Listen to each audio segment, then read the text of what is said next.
And this is now to the playoffs as we speak. Jalen is back with me, and Stephen A. Smith is in Houston. You were there last night. Stephen A., I'll ask you the question that I opened the show with this morning. Do you believe the Rockets have a real shot now? Do you really believe the Rockets can beat the Warriors the next 2 out of 3?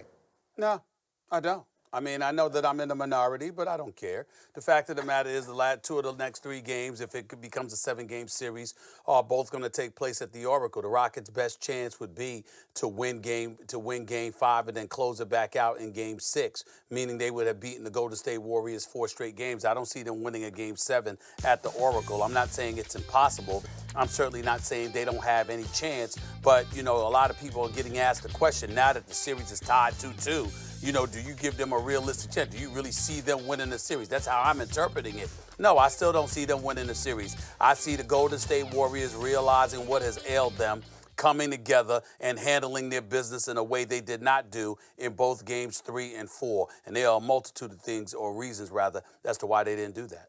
You see Stephen A. try to give himself some credit?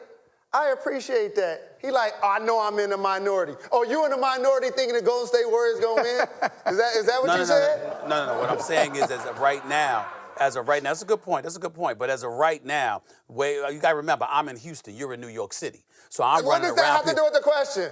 Well, it has everything to do, if you let me answer, Mr. Jalen Kellerman. The point that I'm trying to make to you is that in Houston, everywhere I go and everywhere I'm running into, I've been running into all of those noises. So when you asked me the question the morning after the Houston Rockets tied a series up and I got James Harden's family and everybody in my face talking about we gonna win, that's what I'm thinking about along those lines. People in my face in the city of Houston telling me, yo, I got a driver that's sitting there going like this. They were down 2-1. He was like this, 1 down, 3 to go. This is what I've been dealing with. So these are the kind of things that I'm talking about. I don't mean the world, but what I'm subjected to, Jalen Rose, in Houston, the morning after they tied the series up, that would be why I gave that answer. Stephen A., in Houston, have you seen Klay Thompson? I'm still looking for him. Hold it. Yo, Jalen, I got to tell you, man, it's kind of bad, man. And listen, we can look at it a multitude of ways. Obviously, you're trying to get Steph Curry going. Usually when that happens, he's struggling. But that was last night. How did that explain the first 3 games of this series? I mean, you got the lack of fluidity, the lack of space, and they're not moving the basketball and sharing it. They're engaging in too much ISO ball, which is not what the Golden State does. And when he gets the ball, he's forcing shots, rushing shots, etc. But at the end of the day, especially approaching a contract year, looking for max dollars. Not to say that he doesn't deserve it. He's a 3-time champion, one of the greatest shooters we've ever seen. But he has not shown up in this series. Right now, it's official. There's an APB out for Klay Thompson. We're all looking for him because we don't recognize this dude right here wearing number 11. That's not the Klay Thompson we know and love. He hasn't been in this series.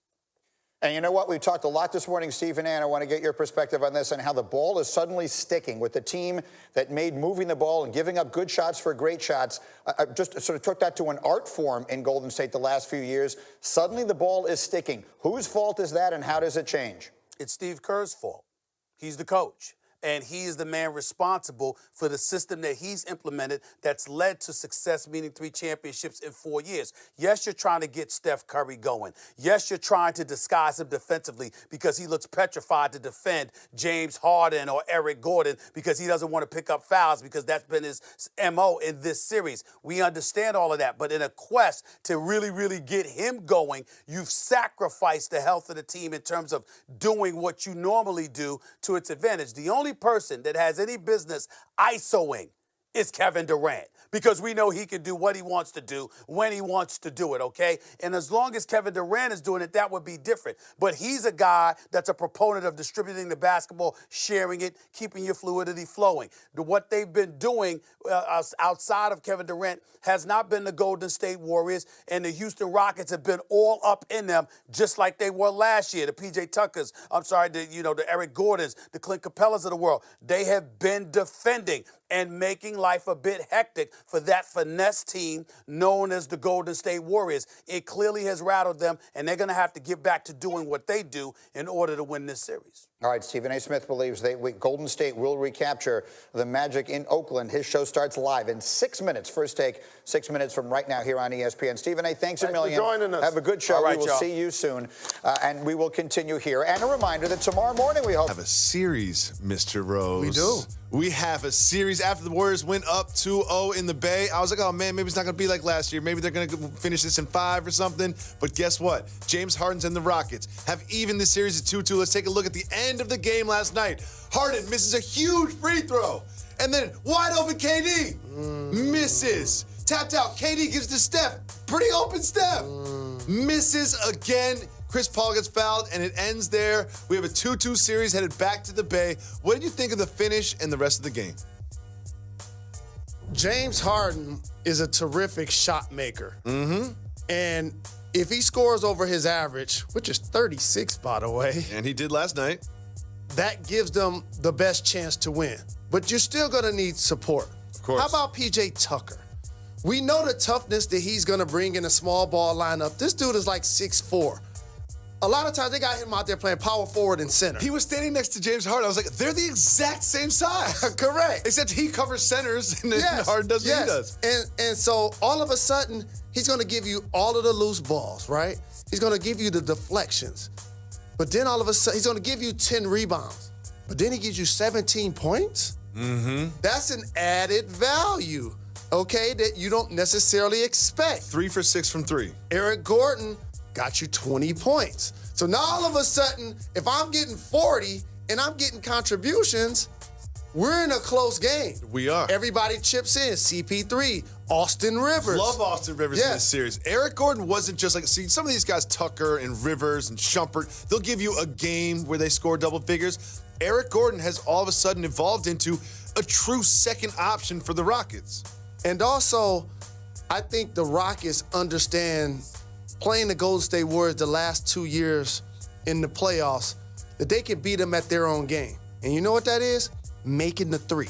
They made 9 more threes than the Golden State Warriors. Oh, they shot a bunch more too. Okay, but that's 27-point differential from the three-point line. Now, when we talk about the Warriors, the casual fans assume that all they do is bomb away from 3. Well, this team has evolved over the last couple of years.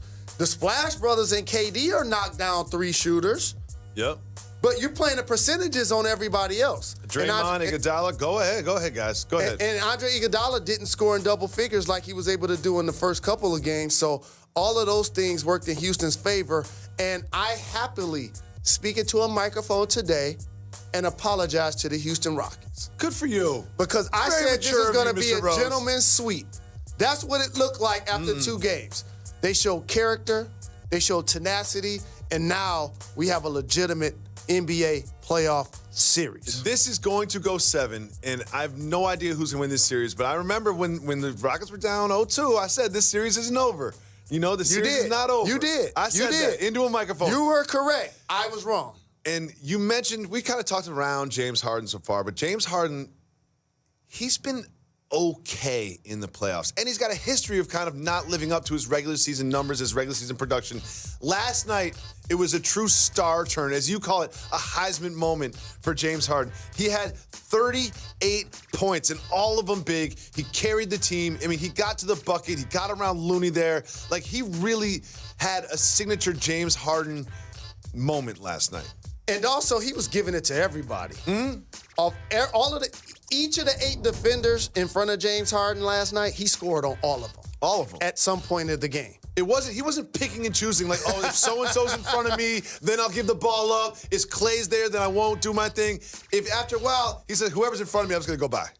Thank you. I'm glad you just did that. I really appreciate you taking me there. Thank you very much. Because in the first couple of games, they were trying to search out the matchup.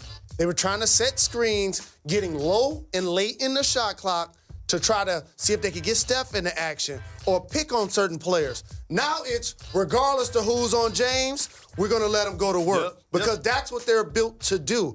And we can't overlook this. This guy makes more contested shots from 3 than any player I have ever seen. It's not just contested. There's one thing when you get it swung to you and there's someone coming at you and it's true contested. He's got someone on him, step back, still next to him, and shooting over them and hitting them. And then sometimes he falls down, doesn't get the call, does get the call, still hits it anyway. And for those that haven't been paying attention, Draymond Green and Klay Thompson, they're all league defenders. Forget whether they get voted or not. Andre Iguodala Still got it. is a lockdown defender. He's going against the cream of the crop, and he's still putting up big numbers. But he used to see those people in front of him, and he would reconsider whether or not he's going to cook. If it was Looney, if it was Steph, it was like, okay, I'm going to go. But now, last night, he was just like, you know what, whoever's in front of me, I'm just going to give it to What him. about the variety of shot making? Left wing, small space, step back three, get fouled. What about driving to the basket, jumping off of either foot? Floater sometimes, at the rims other times. He's got so many shots in his bag. Now he has a shot where he shoots a three, elbows somebody in the head, and then falls down. Like now he's added new wrinkles to the step back. How about this? Who makes that shot? Everybody misses a shot when they hit somebody in the head with their elbow. It's a shooting hit. Just think about that. He swung it out. Anybody misses that shot except James Harden. Well, there was someone else out there missing shots. One of the Splash Brothers. Oh, that's just wrong. Klay Thompson, 1 from 6 for 3 last night. He shot 31% from 3 for the whole series. 31% from 3 is great if you're Draymond, but when you're Klay Thompson and that's what you do, it's not great. What do you think about this slump, this untimely slump from Klay Thompson? And correct me if I'm wrong. I think Klay Thompson is the best third option in the NBA. Jimmy Butler? Tobias Harris? My point exactly. Okay, he's that important to what they do, not being named KD or Steph. They still need his production because Draymond has been playing really well, shooting 50 from the floor, giving them boards, giving them D. The person that's missing is Klay. And you know the problem? He got to guard James Harden. Yeah. And he's working and spending so much energy to trying to slow down James. It's affecting his offense. And you know what else? When you go the other way. But when you Klay Thompson and James Harden is making the shots on you that he's making, he doing walk of shames back up the floor. You're like, man, what am I gonna do? This guy's still getting buckets on me. And that it's affecting his psyche, and it's playing out in his inability to make shots. Oh, that's interesting. So you think that someone being successful against you on defense can affect how successful you are on offense? Absolutely. And you never had that problem. I never had that problem. I never had that problem. So one thing that they've been doing, and I also think that the way that they've been using Steph in the Rockets' offense has affected his ability to score on offense as well. He had 30 last night, but he didn't play up to Steph's standards.